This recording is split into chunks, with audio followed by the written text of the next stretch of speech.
સુરતમાં આચાર સંહિતાને લઈને કામગીરી કરવામાં આવી છે। જિલ્લા વહીવટી તંત્ર દ્વારા કાર્યવાહી કરવામાં આવી છે।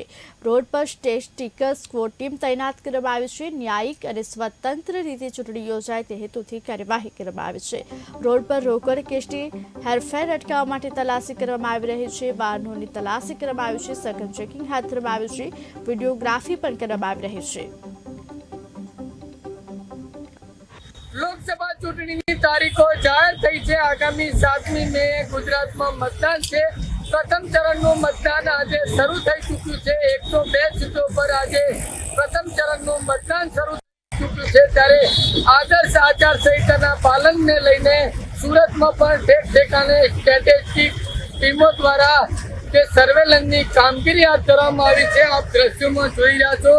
અત્યારે તે સ્ટ્રેટેજિક ટીમ દ્વારા ખાસ કરીને વાહનને રોકી અને તેની તલાશી લેવામાં આવી રહી છે। વિડીયોગ્રાફી સાથે એક વાહનને રોકી અટકાવી તેમની ચેક કરવામાં આવી રહી છે। ખાસ કરીને આદર્શ આચાર સંહિતાનું પાલન કરવા માટે સુરતમાં પણ ઠેક ઠેકાણે સ્ટ્રેટેજિક ટીમો તેમજ ફ્લાઇંગ સ્ક્વોડ દ્વારા તમામ વિસ્તારોમાં ચેકિંગ હાથ ધરાયું છે। ખાસ કરીને ચૂંટણી કમિશનરના માર્ગદર્શન હેઠળ સુરતમાં પણ જિલ્લા વહીવટી તંત્રને સૂચનાઓ આપવામાં આવી છે। જે અંતર્ગત ન્યાયિક અને સ્વતંત્ર રીતે ચૂંટણી યોજાઈ શકે જેને લઈને જિલ્લા વહીવટી તંત્ર દ્વારા તમામ જગ્યાએ સ્ટ્રેટેજિક ટીમનું ગઠન કરવામાં આવ્યું છે। વેગ રોડ પર આપ સીધા દ્રશ્યો જોઈ રહ્યા છો। અત્યારે જે સ્ટ્રેટેજિક ટીમ સાથે પોલીસ અને વિડીયોગ્રાફરની જે હાજરી જોવા મળી રહી છે। ક્યાંક ને ક્યાંક અહીંયાથી પસાર થતા વાહનોને રોકવામાં આવી રહ્યા છે। તેમની સઘન તલાશી લેવામાં આવી રહી છે।